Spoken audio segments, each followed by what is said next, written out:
Buenos días. Vamos a empezar corrigiendo el ejercicio, uno de los ejercicios que os mandé para hoy. Si recordáis, os mandé dos ejercicios, pero os dije por correo electrónico que el segundo se me había colado, que no lo podíais hacer todavía. Teníamos que esperar a la clase de hoy para que lo pudierais hacer. Vamos a repasar un poco, a leer la clase del día anterior, que si recordáis no la grabé porque es que no merecía ni la pena de lo poquito que es. El día pasado tuvisteis que estudiar lo que es la aceleración centrípeta. Si recordáis, dijimos que los cuerpos tienen, que la aceleración es una magnitud que mide la variación de la velocidad de los cuerpos con respecto al tiempo. Si la velocidad de un cuerpo va variando a medida que pasa el tiempo, el cuerpo tiene aceleración. Pero como la velocidad es una magnitud vectorial, va a variar cuando varíe su valor numérico, y entonces hablábamos de aceleración tangencial, o cuando varíe su dirección, y entonces hablábamos de aceleración centrípeta, ¿vale? Entonces, en el tema 2, hemos visto que las aceleraciones, bueno, si recordáis la aceleración centrípeta, que como vuelvo a decir, es la responsable de que varíe la dirección de la velocidad, se calculaba dividiendo la velocidad al cuadrado entre el radio de curvatura. ¿Vale? En el tema 2 hemos visto las leyes de Newton y hemos visto que las aceleraciones están producidas por la acción de las fuerzas. Pues entonces tiene que haber una fuerza que sea responsable de esa aceleración centrípeta que lleva un cuerpo cuando su movimiento no es rectilíneo, ¿vale? Pues como todas las fuerzas, la aceleración centrípeta se expresa como el producto de la masa por la aceleración. Una fuerza siempre igual al producto de la masa del cuerpo sobre el que está actuando la fuerza por la aceleración que adquiere. Si a la aceleración que adquiere un cuerpo que lleva un movimiento circular con velocidad constante en módulo le llamamos aceleración centrípeta, pues a la fuerza responsable de esa aceleración le llamamos fuerza centrípeta. Si la aceleración centrípeta ya habíamos visto en el tema anterior que se calcula dividiendo la velocidad al cuadrado entre el radio, pues lo único que hacemos aquí, sustituimos por este valor. Todas las unidades tienen que ir en el sistema internacional. La masa tendrá que ir en kilogramos, la velocidad en metros partido segundo, el radio de curvatura en metros y la fuerza saldrá en newton. Pues bien, una vez visto esto, aplicamos, cuando tengo un cuerpo que está atado a una cuerda y lo estoy haciendo girar, en ese caso la fuerza centrípeta responsable del movimiento es la tensión de la cuerda, ¿eh? Es la tensión de la cuerda que transmite al cuerpo una fuerza que yo estoy ejerciendo con la mano, pero sobre el cuerpo lo que está actuando es la tensión de la cuerda. Pues bien, pues como la tensión de la cuerda es la fuerza centrípeta, pues fuerza centrípeta T es igual a masa por aceleración centrípeta, V al cuadrado partido R. Si en un momento determinado la cuerda se parte, se rompe, pues el cuerpo ya no está sometido a esa fuerza centrípeta que estaba haciendo que se curvara su trayectoria, que estaba haciendo que su movimiento no fuese rectilíneo uniforme. Y a partir de ese instante el cuerpo seguiría con movimiento rectilíneo uniforme, ¿vale? En el caso de un coche que está tomando una curva, la fuerza centrípeta responsable de ese movimiento será la fuerza de rozamiento, ¿vale? Bueno, y corregimos el ejercicio. Bueno, lo primero de todo, si os dais cuenta, la masa está en unidades del sistema internacional, el radio de curvatura no, 1 kilómetro, lo tendremos que pasar a metros, serían 1000 metros, y la velocidad tampoco, 180 kilómetros por hora. Pues utilizamos el método de los factores de conversión para pasar a metros por segundo. Como quiero quitar kilómetros, kilómetros abajo y metros arriba. Y este kilómetro de aquí sería con este de aquí. Como quiero quitar horas que están abajo, horas arriba y segundo que quiero poner abajo. Y horas de aquí serían como horas de acá. Y sale 50 metros por segundo. Pues como me piden la aceleración centrípeta, lo único que tengo que hacer es sustituir en la fórmula. V al cuadrado partido R, calculo, si no me he equivocado, 2,5 metros partido segundo al cuadrado. Y para calcular la fuerza centrípeta, pues lo único que tengo que hacer es multiplicar la masa por la aceleración centrípeta. La masa me va a dar el problema, 800 kilogramos, y la aceleración centrípeta la acabo de calcular ahí arriba. Multiplico 2000 newton, que es la unidad de fuerza. Bueno, este es el que os dije que lo haremos en el tema siguiente, que se me coló aquí. Aunque alguna alumna lo haya hecho bien, me imagino que habrá mirado el libro y ha sabido dar con la solución correcta. Bueno, y al final del tema tenéis un mapa conceptual de todo el tema, que yo creo que está bastante bien, porque es que lo resume completamente, ¿vale? Dijimos que en la naturaleza solamente hay 4 tipos de fuerzas: la gravitatoria, causada por los cuerpos; la electromagnética, causada por las cargas eléctricas en reposo o en movimiento; la interacción nuclear fuerte, que es la responsable de la unión de las partículas de los núcleos de los átomos; y la interacción nuclear débil, que es la responsable de la radioactividad. Dijimos que la fuerza se define fuerzas como la interacción entre dos cuerpos que pueden producir deformaciones o aceleraciones. La deformación viene estudiada por la ley de Hooke, que la tenéis por aquí, y que ya hemos hecho ejercicio. Y las aceleraciones, pues la fuerza, cuando sobre un cuerpo se le aplica una fuerza y cambia su estado de movimiento, pues el cuerpo adquiere una aceleración. Y teníamos que aplicar la ecuación de Newton, la ecuación fundamental de la dinámica. La fuerza neta, o la suma de todas las fuerzas, igual a masa por aceleración. Si considerábamos que un cuerpo se movía en un plano horizontal y sin rozamiento, pues simplemente actuaba la fuerza que le íbamos a aplicar al cuerpo para que se mueva. Entonces, fuerza igual a masa por aceleración.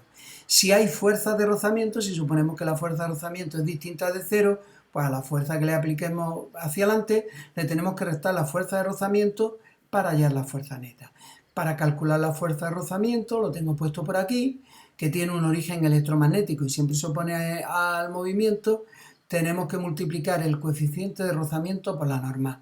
En el caso del plano horizontal, que es el que estamos viendo ahora mismo, la normal y el peso eran igual, o la fuerza de rozamiento se calcula multiplicando el coeficiente de rozamiento por la masa y por la gravedad. En el caso de los planos inclinados sin rozamiento, si recordáis, descomponíamos el peso en dos componentes y era la componente P sub X la que tiraba del cuerpo hacia abajo. Si consideramos la fuerza de rozamiento, a esa componente P sub X se oponía la fuerza de rozamiento. Y para calcularla, pues nos venimos aquí, fuerzas de rozamiento en un plano inclinado. En ese caso, en el caso del plano inclinado, si recordáis, la normal era igual a P sub I.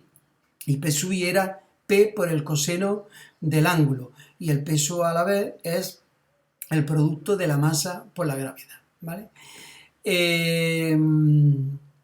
Newton fue quien estudió los efectos producidos por la fuerza y estableció los 3 principios fundamentales de la dinámica. El principio de inercia dice que todo cuerpo tiende a permanecer en reposo o en movimiento rectilíneo uniforme si sobre él no actúa ninguna fuerza.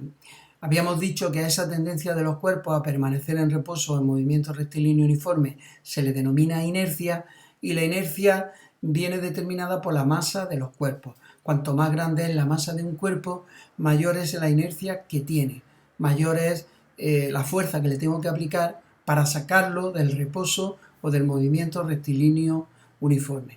El principio fundamental pues venía a decir que la aceleración que adquiere un cuerpo es directamente proporcional a la fuerza neta que actúa sobre el mismo. Y el principio de acción y reacción venía a decir que en la naturaleza las fuerzas se dan por pareja, que cada vez que actúa una fuerza sobre un cuerpo, este segundo cuerpo ejerce una fuerza sobre el primero, que va a tener el mismo valor numérico, la misma dirección, pero en sentido contrario. Y son dos fuerzas que actúan en el mismo instante. Por eso quizás el nombre de principio, acción y reacción no es del todo adecuado, porque da la impresión de que primero ocurre la acción y como consecuencia de la acción tiene lugar la reacción, y no es así. Bueno, ya sabéis que vamos a hacer un examen de este tema el próximo jueves. Le pegáis un repasico por encima, veis los ejercicios que hemos hecho y poco más, ¿vale? Bueno, y vamos a ver el tema 3, que es un tema muy cortito, tan cortito, que lo vamos a ver en el día de hoy, en el que seguimos con la fuerza, pero vamos a estudiar un tipo particular de fuerza, que es la fuerza gravitatoria, ¿vale? Os he puesto un vídeo de unos 10 minutos que sería interesante que lo vierais, ¿vale?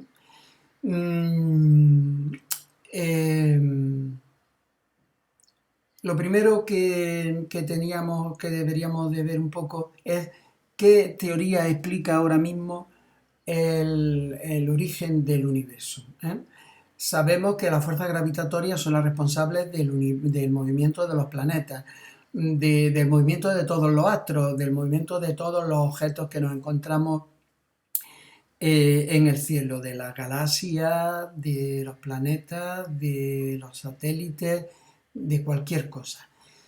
Pero ¿qué sabemos ahora mismo nosotros acerca del origen de ese universo?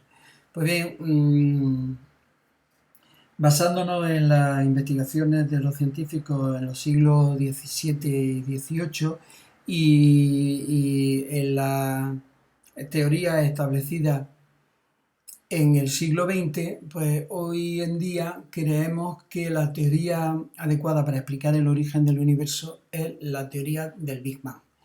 Esa teoría, como sabéis, viene a decir que hace 13.700 millones de años hubo una gran explosión que hizo que el universo comenzara a expandirse. Primero se formaron los átomos, más tarde la materia se fue condensando para formar estrellas, planetas y galaxias. ¿Y por qué creemos que esto fue así? Pues fundamentalmente por dos cosas. Por la ley de Hubble. Hubble fue un físico que demostró que las galaxias se separan a una mayor velocidad cuanto más lejos están de nosotros. Bien, eso se llama el desplazamiento hacia el rojo y es una prueba de que en el universo todo está en expansión. Y por otro lado, en el año 1964, dos ingenieros, Penzias y Wilson, descubrieron la radiación de fondo de microondas. La radiación de fondo de microondas es como el eco de la gran explosión que tuvo lugar hace 13.700 millones de años, ¿vale? Bueno, el tema se llama la fuerza gravitatoria y vamos a hacer un pequeño recorrido histórico de cómo Isaac Newton, que no podía ser otro, estableció la ley de la gravitación universal, la que nos indica cómo se mueven los planetas, cómo caen las cosas, no el por qué, nos explica el cómo, el por qué todavía estamos en ello. Bueno, pues Johannes Kepler en el siglo XVII describió el movimiento de los astros con leyes matemáticas. Y lo que hizo Kepler fue estudiar los datos experimentales que había obtenido un astrónomo que se llamó Tycho Brahe.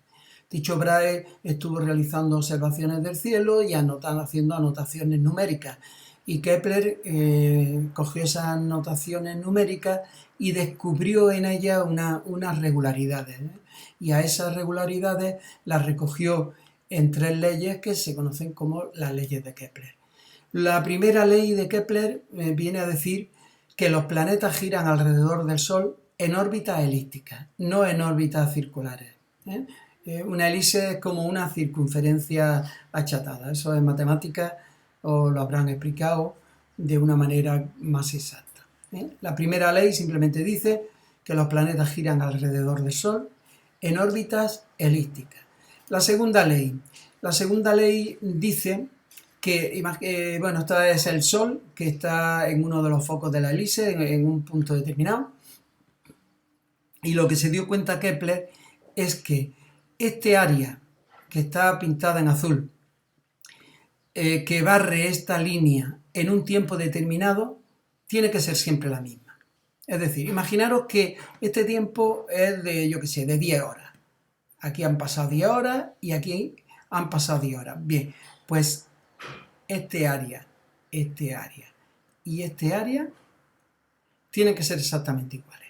Si estas dos áreas de aquí son iguales a estas que tienen esta longitud mucho más corta, pues el trozo de por aquí tiene que ser mucho más grande, ¿no?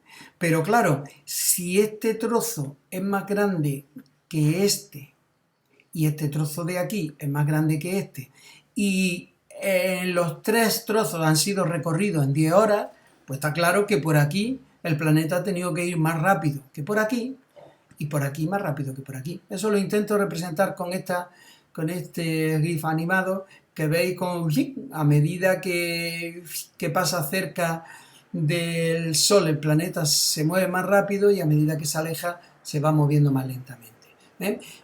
¿Qué es lo que yo quiero que sepáis? Pues simplemente que la segunda ley de Kepler dice que la velocidad del planeta es mayor cuando está más cerca del Sol. Con eso me conformo. Y la tercera ley es una relación numérica. Encontró que el tiempo que tarda un planeta en dar la vuelta alrededor del Sol al cuadrado, partido por el radio medio de la distancia media desde el planeta al Sol, elevado al cubo, era una cantidad constante. La tercera ley me basta con que sepáis que Kepler encontró una relación matemática entre el tamaño de la órbita y el tiempo de revolución, el tiempo que tardaba en dar una vuelta. Bueno, pues entonces llegó Isaac Newton y cogió las tres leyes de Kepler y dijo, anda, pues si las órbitas son circulares, si los planetas se mueven más rápido cuando van cerca del Sol y además si se cumple esto, pues eso es porque todos los cuerpos se tienen que atraer mutuamente con una fuerza que es directamente proporcional al producto de sus masas e inversamente proporcional al cuadrado de las distancias que los separan. Y estableció la ley de la gravitación universal. Imaginaros dos cuerpos, uno de masa m1 y otro de masa m2. Este cuerpo m2 ejerce una fuerza sobre el m1, ¿vale? Esta sería la fuerza que, si utilizamos el criterio que habíamos utilizado en el tema 2, esta sería la fuerza que el cuerpo 2 ejerce sobre el cuerpo 1. Y a su vez, el cuerpo 1 ejerce una fuerza igual y de sentido contrario sobre el cuerpo 2. Esto sería la fuerza que el cuerpo 1 ejerce sobre el cuerpo 2. Como veis, tiene los mismos numeritos cambiados. Estos son fuerzas, acción y reacción. Los valores numéricos son iguales, los valores numéricos son exactamente iguales y se calculan utilizando la ley de la gravitación universal que acabamos de enunciar. Las fuerzas son directamente proporcionales al producto de las masas e inversamente proporcionales al cuadrado de la distancia que los separa. Si os dais cuenta, G, que es la constante de proporcionalidad, es un valor fijo, es muy pequeño, 6,67 por 10 elevado a menos 11. 0,10667.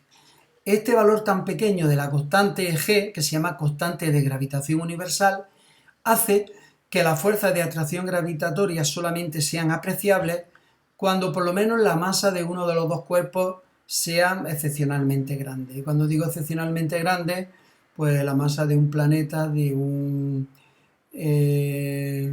estrella, etc. ¿Vale?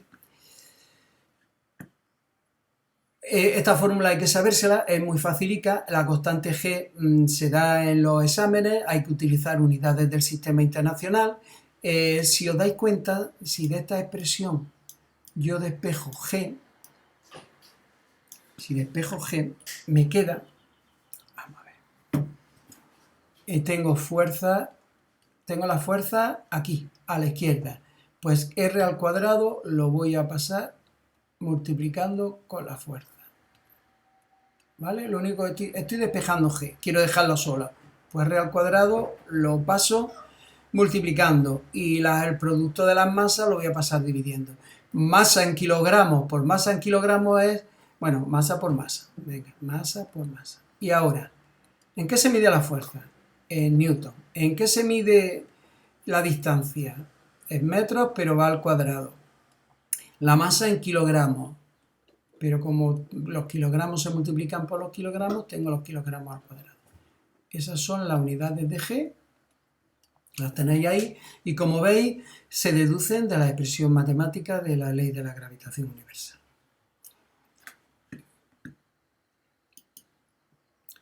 Tenéis que hacer para mañana vais a hacer 5 ejercicios. Hay que hacer este, nada más que aplicar la fórmula, todas las unidades están en el sistema internacional. Lo que pretendo con esto es que veáis que la fuerza de atracción gravitatoria entre dos cuerpos, entre dos alumnos, por ejemplo, por tener masa, va a ser despreciable debido a este valor tan pequeño de la constante de gravitación universal. Bueno, pues la ley de la gravitación universal de Newton explica el movimiento de todos los cuerpos del universo, explica el peso de los cuerpos, explica por qué caemos hacia el centro de la Tierra y explica el fenómeno de las mareas. Gracias a la ley de la gravitación universal hemos aprendido a poner en órbita satélites artificiales que nos permiten viajar sin perdernos, hacer predicciones meteorológicas o estudiar el universo. El GPS y todo, muchísimos de los avances de los que disfrutamos, incluso las conexiones de internet, etcétera, son posibles gracias a que Isaac Newton descubrió la ley de la gravitación universal. Vamos a ver dos cositas que se deducen de la ley de la gravitación universal. Consecuencias de la gravitación universal. La fuerza-peso. Recordáis que dijimos que, eso ya tenéis que estar hartos de oírmelo, que la fuerza que se ejerce sobre un cuerpo es igual al producto de la masa por la aceleración que adquiere. Dijimos que a la fuerza con que nos atrae la Tierra le llamamos peso y que entonces a la aceleración, en vez de llamarle A, le llamamos aceleración de la gravedad. Pero no acabamos de ver que el peso es la fuerza con que la Tierra me atrae a mí y esa fuerza se puede expresar por la ley de la gravitación universal. Pues en vez de poner peso, voy a poner su expresión en función de la constante de gravitación universal, de la masa de la Tierra, de la masa del cuerpo y del radio de la Tierra al cuadrado. Suponemos que el cuerpo está en la superficie de la Tierra. Vuelvo a repetir, el peso es la fuerza con que la Tierra me atrae a mí, pero Newton demostró que esa fuerza a su vez se puede expresar de esta manera. Pues en vez de poner peso, pongo esta expresión. Pero como la fuerza es igual al producto de la masa por la aceleración que adquiere el cuerpo, ahora coloco esto a continuación y esta m, que es la masa del cuerpo, y esta de aquí se van. Con lo que me queda que la aceleración de la gravedad es igual a la constante de gravitación universal que multiplica a la masa de la Tierra partido el radio de la Tierra al cuadrado. Pues si sustituimos todos estos datos, si sustituyo la constante de gravitación universal, la masa de la Tierra y el radio de la Tierra al cuadrado, ¿qué creéis que va a salir? Pues la aceleración de la gravedad en la superficie de la Tierra o próximo a ella, que es 9,8 metros partido segundo al cuadrado. ¿Qué ocurre si nos alejamos de la Tierra? Si, por ejemplo, estamos en un satélite artificial dando vueltas alrededor de la Tierra, pues que ahora mi distancia al centro de la Tierra no va a ser el radio de la Tierra, va a ser más grande. Y si este denominador va a ser más grande, el valor de la aceleración de la gravedad va a ser más pequeño. Debido a la fuerza gravitatoria, al peso, todos los cuerpos próximos a la Tierra caen con una aceleración de 9,8 metros partido segundo al cuadrado. Si un cuerpo no está en la superficie de la Tierra, el valor de la aceleración de la gravedad va a ser más pequeño. Bueno, pues tenéis que hacer este ejercicio también, os doy todos los datos en el sistema internacional y lo único que hay que hacer es hallar la gravedad en la Luna, sustituir los datos en la expresión anterior. Ya os he dicho que las mareas es el resultado de la fuerza de la atracción gravitatoria de la Luna y el Sol sobre, sobre la Tierra y especialmente sobre la superficie líquida de la Tierra, que como es deformable origina el fenómeno de las mareas, ¿vale? El movimiento de los satélites artificiales. Pues vamos a deducir una fórmula que calcule la velocidad a la que tiene que ir un satélite artificial en función de la distancia a la que se encuentre sobre la superficie de la Tierra, ¿vale? El movimiento de los satélites alrededor de la Tierra se basa en la ley de la gravitación universal. Esto es lo que voy a ver ahora, es lo que hay que utilizar para resolver el segundo ejercicio que mandé ayer, que lo repito ahora después, ¿vale? Bueno, la Estación Espacial Internacional, un satélite artificial, por si alguno no la conocía, o el telescopio espacial Hubble, muy importante, que lleva pues un montón de años, lleva 30 años casi, yo creo, dando vueltas alrededor de la Tierra y proporcionándonos unas imágenes extraordinarias del universo. ¿Cómo vamos a hacer esto? Bueno, imaginaros, esta es el satélite artificial que está a una altura h sobre la superficie de la Tierra. En la ley de la gravitación universal, lo que tenemos que poner abajo, lo que hay que poner aquí es la distancia al centro de la Tierra al cuadrado. Luego, si este es el radio de la Tierra, la distancia del satélite al centro será la suma de estas dos cosas, del radio de la Tierra más la altura a la que se encuentra el satélite. Vamos a ver. El satélite artificial va a describir un movimiento circular. Si describe un movimiento circular, tiene una aceleración centrípeta, porque la dirección de la velocidad va cambiando continuamente, y esa aceleración centrípeta tiene que estar provocada por la acción de alguna fuerza, y a esa fuerza le hemos llamado fuerza centrípeta, pero la fuerza centrípeta es la fuerza con que la Tierra está atrayendo al satélite artificial. Pues pongo aquí la expresión de la ley de la gravitación universal. La fuerza con que la Tierra atrae al satélite artificial es la constante de gravitación universal, que multiplica a la masa de la Tierra por la masa del satélite y partido la distancia que hay desde el satélite al centro de la Tierra al cuadrado. Y eso tiene que ser igual a la masa del satélite por la aceleración centrípeta, pero la aceleración centrípeta hemos dicho que era v al cuadrado partido r, la distancia que hay desde el satélite al centro de la Tierra, pero r ahora, esa distancia, hay que sumarle h porque no nos encontramos en la superficie, nos encontramos más arriba.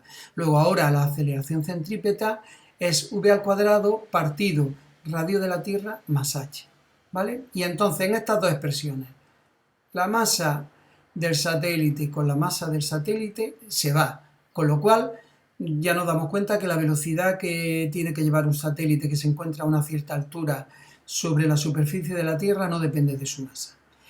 Y ahora, ¿veis que aquí me encuentro RT más H elevado al cuadrado y aquí tengo RT más H elevado a 1? Este RT más H elevado a 1 pasaría aquí multiplicando y se iría con el cuadrado de abajo. Esto se iría con todo esto. Luego aquí me quedaría v al cuadrado y aquí me queda g grande que multiplica a m partido RT más H. Pues para hallar v tengo que hallar la raíz cuadrada en ambos miembros de esta ecuación.